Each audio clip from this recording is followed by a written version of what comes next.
కాలు ఓకేనా? హలో శృతి, చెప్పండి అన్న.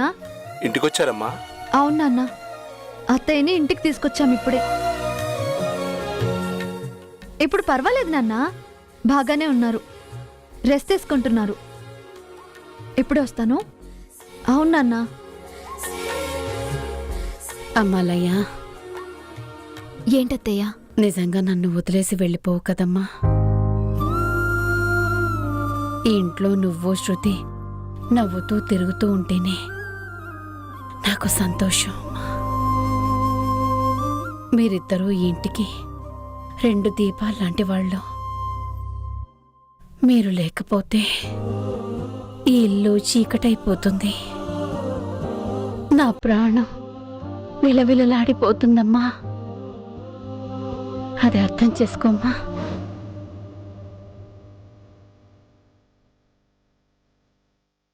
అవేమీ ఆలోచించకండి అత్తయ్య, ఎక్కడికి వెళ్ళిపోను. నేనడిగేది ఇప్పుడు వదిలి వెళ్ళొద్దని కాదు, ఎప్పటికీ వదిలి వెళ్ళకూడదు అని. చేతిలో చెయ్యేసి ఒట్టేశావులయ్యా. ఆ ప్రమాణానికి గౌరవం ఇస్తావని అనుకుంటున్నాను. ఈ అత్త ప్రాణానికి కాపుగా ఉంటావని ఆశిస్తున్నాను. ఉంటావు కదూ? వెళ్ళవు కదూ? ఆ ప్రమాణాన్ని కాపాడ్డానికి నా ప్రయత్నం నేను చేస్తానత్తయ్య. ఏంలయ్యా, నువ్వేమీ మాట్లాడటం లేదు. ఈ అత్తయ్య కోరిక అత్యాశ అనుకుంటున్నావా? అదేం లేదత్తయ్య, నేను మీతోనే ఉంటాను, ఎక్కడికి వెళ్ళను. సరేనా? సరే ఉండండి, నేను వెళ్ళి జ్యూస్ తీసుకొస్తాను. వద్దులయ్యా, నువ్వు పక్కనుంటే చాలు. నాకే జ్యూసు అవసరం లేదు. నేను పక్కనుండాలి అనుకోవడం మీ కోరిక, మీరు ఆరోగ్యంగా ఉండాలి అనుకోవడం నా బాధ్యత. మీ కోరిక తీర్చడానికి నేను సరే అన్నాను, నా బాధ్యత నెరవేర్చడానికి మీరు సహకరించరా? నేను పట్టుపడితే నువ్వు మొండి పట్టుపడతావు. సరే కానీ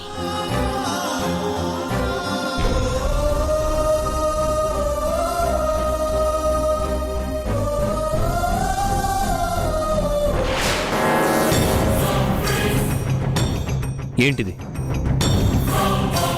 అత్తయ్య గారికి జ్యూస్ అండి. నేను అడిగింది ఈ గ్లాసులో ఏముందని కాదు, ఈ ఇంట్లో ఇంకా నువ్వేం చేస్తున్నావు అని.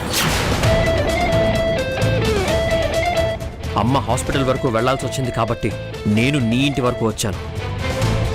అమ్మ ప్రాణం మీదకి వచ్చింది కాబట్టి నేను నిన్ను ప్రాధేయపడ్డాను. నేను నీ కోసం వచ్చిన పని, నువ్వు నీ అత్త కోసం వచ్చిన పని రెండూ అయిపోయాయి. ఇంకా ఏం చేస్తున్నావు ఇక్కడ?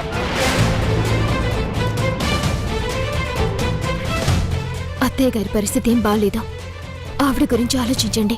చూడు, అత్తయ్య ఆరోగ్యం బాలేదు, అత్తయ్య మనసు మంచిగా లేదు, ఇలాంటి కబుర్లు చెప్పి ఇంట్లో సెటిల్ అయిపోదామని అనుకుంటున్నావా? నీ పని హాస్పిటల్ వరకే అని చెప్పాను, ఇంటి వరకు వచ్చావు.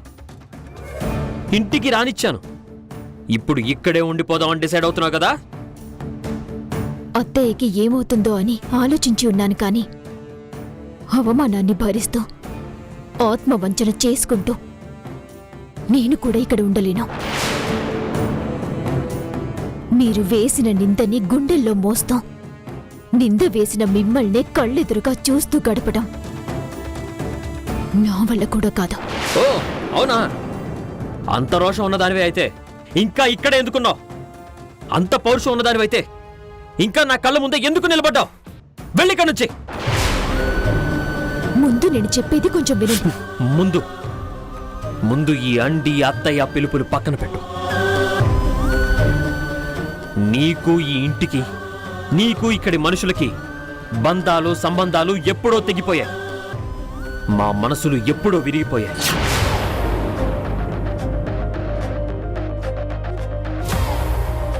కనీసం ఈ జ్యూస్ అయినా ఇచ్చి రానివ్వండి. అవసరం లేదు. వెళ్తావా లేకపోతే నన్నే మెడపట్టి బయటికి గెంటేయమంటావా?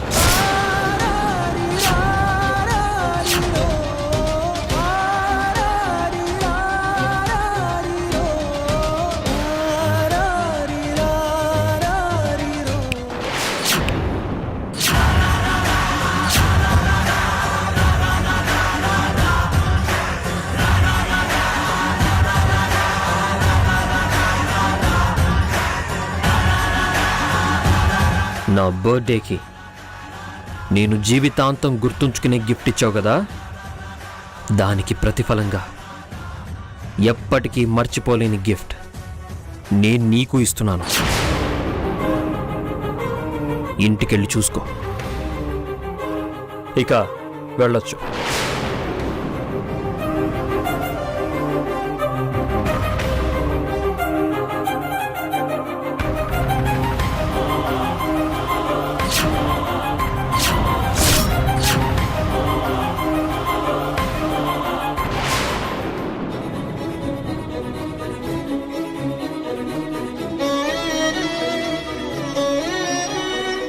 అమ్మా, జ్యూస్ తీసుకోమ్మా. లయ్యేదిరా.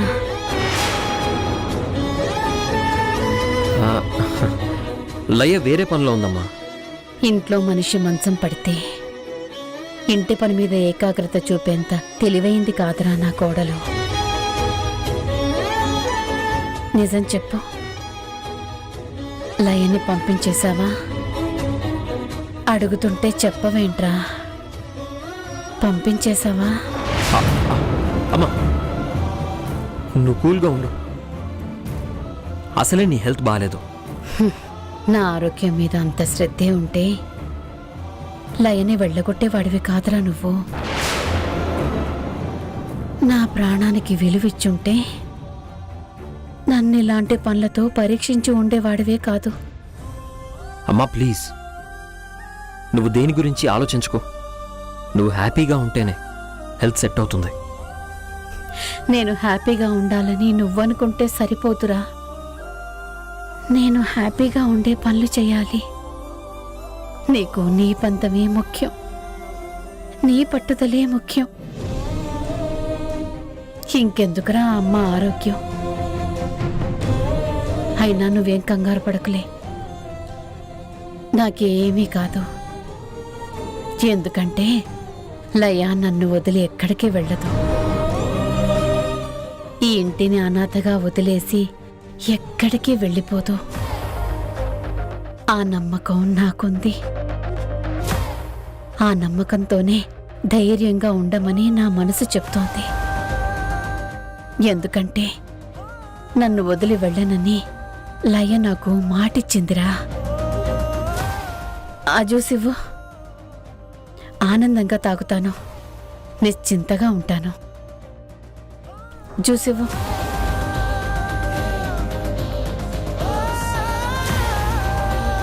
మళ్ళీ లయ వచ్చి నేను చెప్పిన మాట వినలేదేంటత్తయ్యా అని అడిగితే సమాధానం చెప్పలేను. ఆరోగ్యం ఎందుకు పాడు చేసుకుంటున్నారని నిలదీస్తే దాన్ని సముదాయించలేను.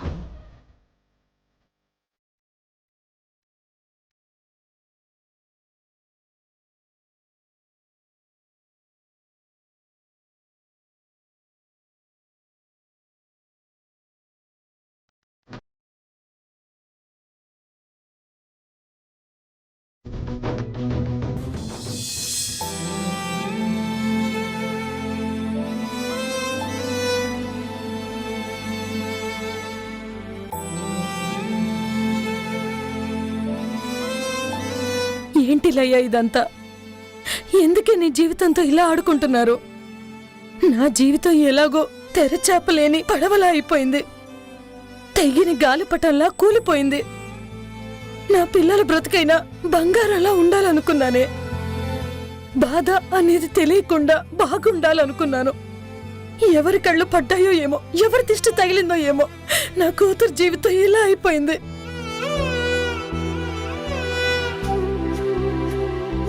ఏమైందమ్మా? ఎందుకిలా ఏడుస్తున్నావు? ఏమని చెప్పాలి? నీ బతుకు బుగ్గిపాలు చేస్తున్నారని చెప్పనా? నీ కాపురాన్ని నిలువులా కూల్చుతున్నారని చెప్పనా? ఏంటమ్మా ఇది? ఏమైందో చెప్పకుండా రే వేణు, నువ్వైనా చెప్పరా. అమ్మెందుకు అలా అర్థం లేకుండా బాధపడుతుంది? ఇదిగో ఇవి చూడు.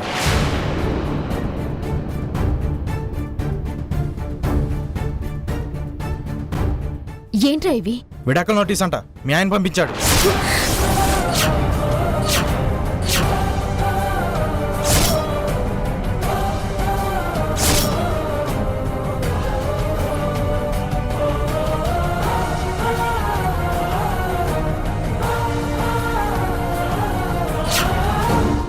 నీకు ఈ ఇంటికి, నీకు ఇక్కడి మనుషులకి బంధాలు సంబంధాలు ఎప్పుడో తెగిపోయాయి.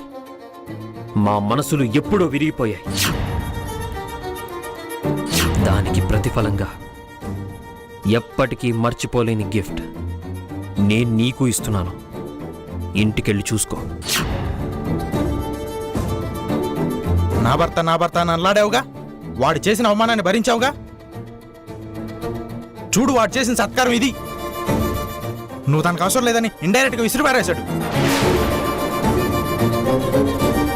నువ్వు తన భారీగా పనికిరావని తేల్చేశాడు. అమ్మలయ్య, పదమ్మా, ఒక్కసారి వాళ్ళ ఇంటికి వెళ్దాం.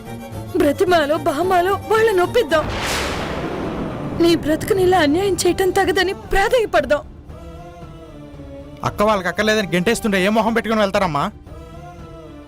నువ్వు నా భారీగా పనికిరావని ఆ రాఖీ గాడి తెగేసి చెప్పేశాక కూడా అక్క ఎలా ఆ గుమ్మం తొక్కుతుంది? నువ్వు ఆగరా. అన్నీ తెలిసిన వాళ్ళ మాట్లాడతావు, అంతా అయిపోయిందని వాగుతావు. తెగిపోకముందే ఏ బంధాన్నైనా కాపాడుకోవాలి. ముక్కలైపోకముందే అనుబంధాల్ని రక్షించుకోవాలి. అమ్మలయ్య, ఆ జానకమ్మ వింటుంది, మన బాధ అర్థం చేసుకుంటుంది, ఏదో ఒక దారి చూస్తుంది. ఒక్కసారి వెళ్ళి కలిసొద్దామమ్మా.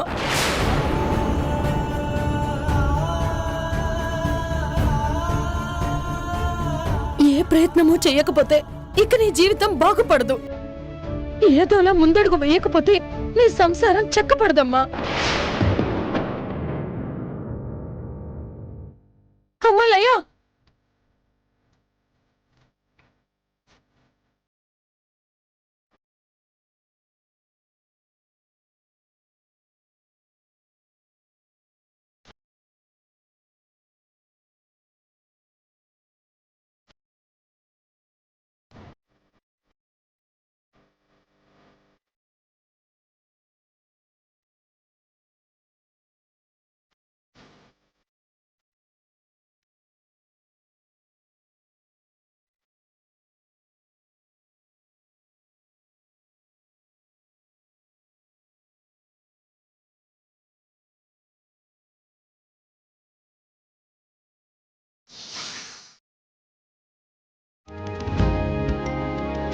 అమ్మగారు, చెప్పు. నేను అలా మార్కెట్కి వెళ్ళి కూరగాయలు తీసుకొస్తాను. అలాగే.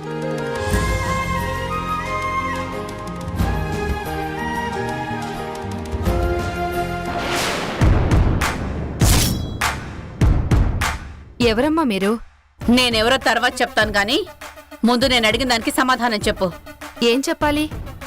నువ్వు దీపిక ఇంట్లో పనిచేస్తున్నావు కదూ? అవును.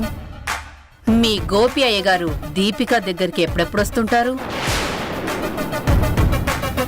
గోపియా? గోపి ఎవరు? చూడు, సినిమా హీరోయిన్ లాగా యాక్టింగ్లు చేయకు. నీకు అస్సలు సూట్ అవ్వలేదు. మర్యాదగా అడుగుతున్నాను, చెప్పు. మీరు మర్యాదగా చెప్పమన్నా, మటం వేసి ముచ్చటగా కూర్చుని చెప్పమన్నా ఆ గోపి ఎవరో నాకు తెలీదమ్మా. ఇదిగో చూడు, నువ్వు ఇంత యాక్టింగ్ చేసినా నీకు రూపాయి లాభం ఉండదు. నెల అయ్యేసరికి అదే జీతం డబ్బులు ఇస్తారు. కానీ నేనడిగిన దానికి సమాధానం కరెక్ట్గా చెప్పావనుకో, బోలెడన్ని డబ్బులు.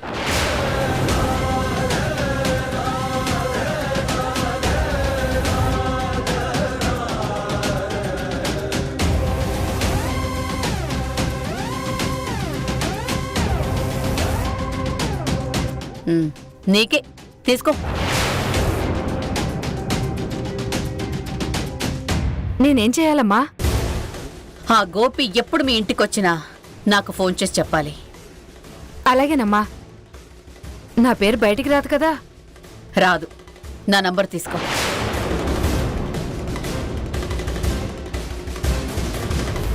ఉంటానమ్మగారు.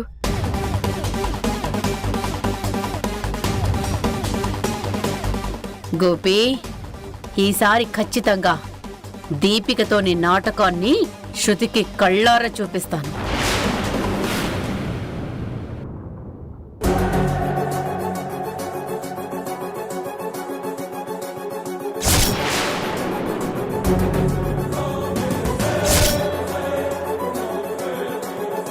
ఆగో.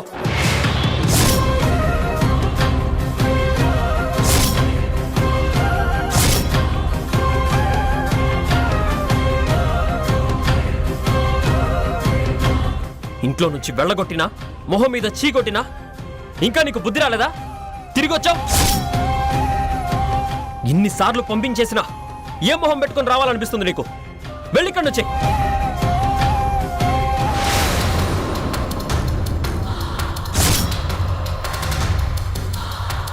చెప్తే అర్థం కాదా నీకు? 1 minute.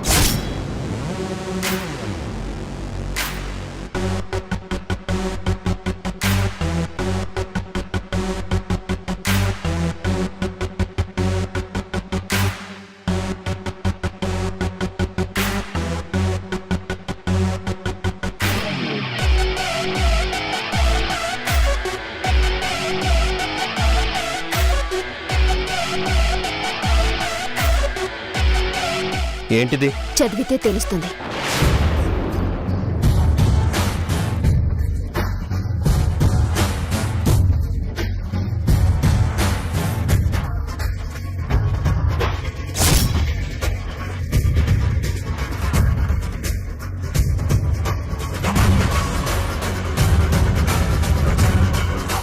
మా అమ్మకి కేర్ టేకర్గా హాస్పిటల్ నుంచి పర్మిషనా?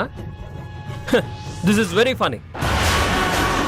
పర్మిషన్ ఇవ్వడానికి వాళ్ళెవరు, తీసుకోవడానికి నువ్వెవరు? మా అమ్మని ఎలా చూసుకోవాలో, ఎవరు చూసుకోవాలో నాకు బాగా తెలుసు.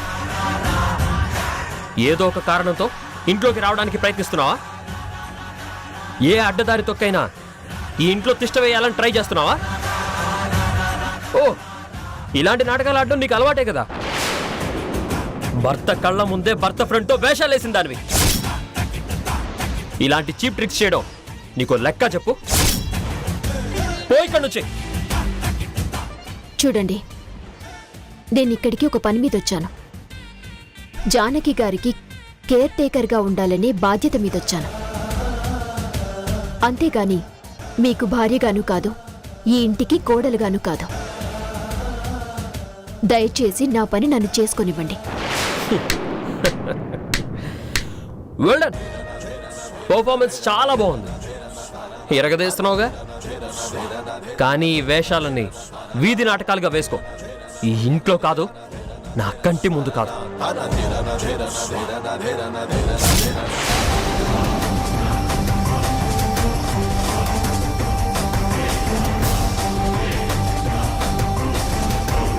పోతావా లేదా?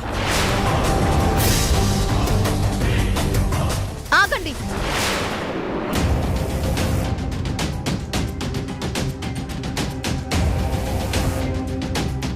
చూడండి రాకీ, మీకు మీ ఆవిడికి ఎన్నైనా ఉండొచ్చు, ఎన్ని పోట్లాట్లైనా జరగచ్చు. మీ విషయంతో నాకు సంబంధం లేదు. కానీ ఇది మా అత్తయ్య విషయం. అత్తయ్య ఇప్పుడున్న పరిస్థితుల్లో తనకి ఒక కేర్ టేకర్ కావాలి. అందుకే నేనే పిలిపించాను. శృతి, ఏమైనా పనుంటే పంచుకుందాం, సేవ్ అయితే చేసుకుందాం. అంతేకాని ఇలాంటి పనులన్నీ చేసి అనవసరంగా వీళ్ళ మధ్య గొడవలు పెంచడం దేనికి చెప్పు? అక్క, నువ్వు ఆగుతావా? ఏం చేయాలో ఎలా చేయాలో నాకు బాగా తెలుసు. నేనేం చేసినా అత్తయ్య బాగు కోసం చేస్తున్నాను. అత్తయ్య ఆరోగ్యం బాగుపడాలని చేస్తున్నాను. అయినా ఇప్పుడు దీని అవసరం ఏముంది? ఇంట్లో ఇంతమంది ఉన్నాం కదా. మా ఆయన తన పని కోసం హాస్పిటల్కి వెళ్ళాలి. నువ్వు నీ పనిలో బిజీగా ఉంటావు. విజయ అక్క రూమ్ వదిలి బయటికే రాదు. నేనెంతసేపని అత్తయ్యని చూసుకోగలను? మన గురించి చూసుకోవడానికి మనకి టైం సరిపోవడం లేదు. ఇంకా అత్తయ్యని ఎలా చూసుకుంటాం? అందుకే లయ అత్తయ్యకి కేర్ టేకర్ గా ఉంటుందని హాస్పిటల్ నుంచి పర్మిషన్ తీసుకొచ్చారు మా ఆయన.